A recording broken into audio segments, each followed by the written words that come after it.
नमस्कार दोस्तों, स्वागत है आप सभी का।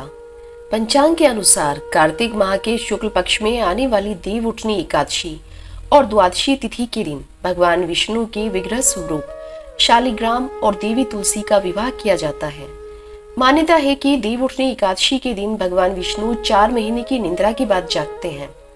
भगवान विष्णु जी को तुलसी बेहद प्रिय है, इसलिए जब भगवान विष्णु जागते हैं तो वह सबसे पहली प्रार्थना हरि वल्लभा तुलसी जी की ही सुनते हैं। तुलसी विवाह के साथ ही साथ विवाह के शुभ मुहूर्त भी आरंभ हो जाते हैं। आज हम आपको साल 2022 में तुलसी विवाह या तुलसी एकादशी कब है, तुलसी विवाह का शुभ मुहूर्त, पूजन विधि और इसकी व्रत कथा के बारे में बताएंगे। साल 2022 में तुलसी विवाह का आयोजन 5 नवंबर शनिवार के दिन होगा। द्वादशी तिथि प्रारंभ होगी 4 नवंबर सायकाल 6:08 पर।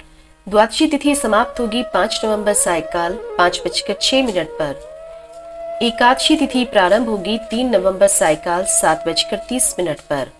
एकादशी तिथि समाप्त होगी 4 नवंबर सायकाल 6:08 पर। तुलसी विवाह पारण मुहूर्त होगा 6 नवंबर रविवार दोपहर 1:09 से 3:18 तक।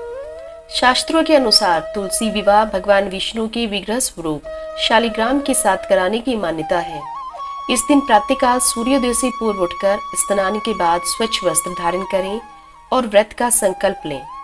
सबसे पहले एक चौकी पर तुलसी के पौधे का गमला स्थापित करें और दूसरी चौकी पर शालिग्राम रखें। तुलसी के गमले में गन्ने का मंडप बनाएं और जल से भरा कलश रखें। अब घी का दीपक जलाएं। तुलसी और शालिग्राम पर गंगा जल छिड़ककर उन्हें रोली चंदन का टिक्का करें। अब तुलसी को सुहाग का प्रतीक लाल चुनरी, चूड़ी व अन्य श्रृंगार और पूजन सामग्री अर्पित करें। इसके बाद शालिग्राम को हाथ में लेकर तुलसी की परिक्रमा करें। इसके बाद व्रत कथा का पाठ कर आरती करें।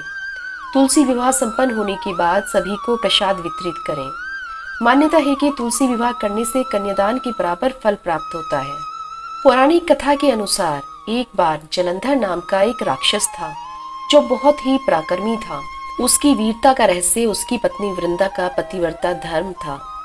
एक बार जलंधर से परेशान होकर देवतागण भगवान विष्णु के पास गए और उनसे रक्षा की प्रार्थना की। तब भगवान विष्णु ने जलंधर की शक्ति को समाप्त करने के लिए देवी वृंदा का पतिव्रत धर्म भंग करने का निश्चय किया और जलंधर का रूप धरकर छल से वृंदा का सतीत्व नष्ट कर दिया, जिस कारण जलंधर की शक्ति क्षीण हो गई और वह युद्ध में हार गया। जब वृंदा को भगवान विष्णु के छल का पता चला तो उसने भगवान विष्णु को पत्थर बन जाने का शाप दे दिया। इस घटना के बाद वृंदा सती हो गई। जिस स्थान पर वह भस्म हुई वहां तुलसी का पौधा प्रकट हुआ। तब भगवान विष्णु ने वृंदा के पतिव्रता धर्म से प्रसन्न होकर उसे वचन दिया कि तुम तुलसी बनकर सदा मेरे साथ रहोगी। जो मनुष्य तुम्हारे साथ मेरा विवाह करेगा वह परम धाम को प्राप्त होगा। तभी से विष्णु जी के एक रूप शालिग्राम के साथ तुलसी विवाह करने की परंपरा चली आ रही है। यदि आपको हमारे द्वारा दी गई ये सभी जानकारी पसंद आई हो तो चैनल को सब्सक्राइब, लाइक और शेयर करना ना भूलें। धन्यवाद।